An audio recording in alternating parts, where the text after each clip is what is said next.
TCS നാസിക്കിലെ ലൈംഗിക ആരോപണ കേസിൽ മുഖ്യമന്ത്രി നിദാ ഖാന് ഇടക്കാല ജാമ്യമില്ല.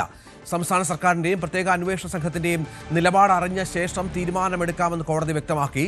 പ്രതി പട്ടികയിലെ 8-ൽ 7 പേരെയും നേരത്തെ അറസ്റ്റ് ചെയ്തിരുന്നു. വി വിനോദ വിവരങ്ങളുമായി ചേരും. വിനോദ്, വലിയ നാണക്കേടുണ്ടാക്കിയ സംഭവമാണ് TCSലേത്.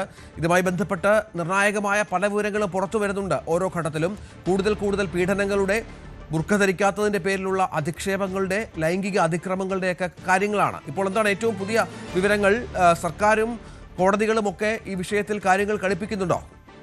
രഞ്ജിത്ത്, ദേശീയ അന്വേഷണ ഏജൻസികൾ ഉൾപ്പെടെ ഇപ്പോൾ പരിശോധന നടത്തുന്ന കേസിലാണ് കോടതിയുടെ സുപ്രധാനമായ ഒരു ഉത്തരവ് ഉണ്ടായിരിക്കുന്നത്.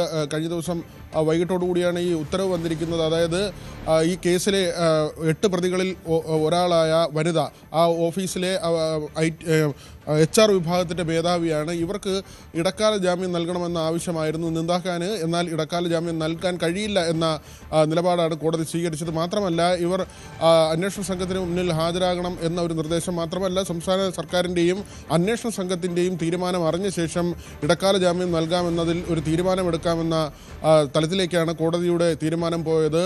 അവിടെ തന്നെ റസാ മേമൻ എന്ന മറ്റൊരു ഉദ്യോഗസ്ഥൻ തന്നെ നിരന്തരമായി പീഡിപ്പിച്ചുവെന്ന ഒരു പെൺകുട്ടിയുടെ പരാതി 8 FIRകളാണ് 9 FIRകളാണ് ഇതുവരെ ആകെ രജിസ്റ്റർ ചെയ്തത്. അതിൽ തന്നെ ഈ കൂട്ടം ചേർന്ന് ഒരു വിഭാഗത്തിലെ ജീവനക്കാർ വലിയ തോതിൽ ലൈംഗിക അധിക്ഷേപം നടത്തുക, അല്ലെങ്കിൽ ആ താല്പര്യത്തിന് വഴങ്ങണമെന്ന ആവശ്യം മുന്നോട്ട് വയ്ക്കുക, അല്ലാത്തവരെ മാനസികമായും ശാരീരികമായും പീഡിപ്പിക്കുക.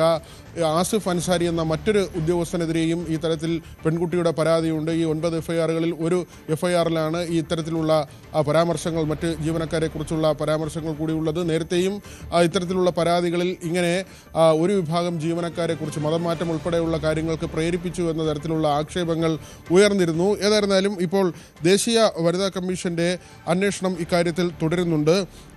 കൃത്യമായി ഈ മൊഴികൾ രേഖപ്പെടുത്തിക്കൊണ്ടാണ് മുന്നോട്ട് പോകുന്നത്.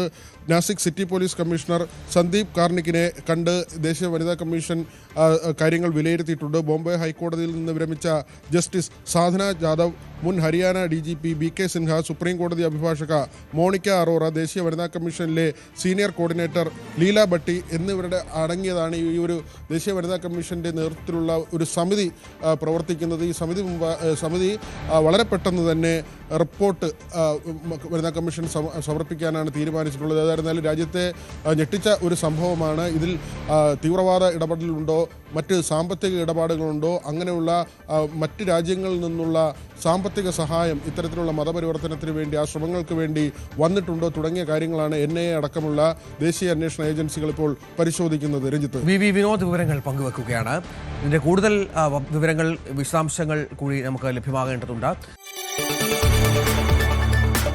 കൂടുതൽ വാർത്തകൾക്ക് News 18 Keralam YouTube channel subscribe ചെയ്യുക.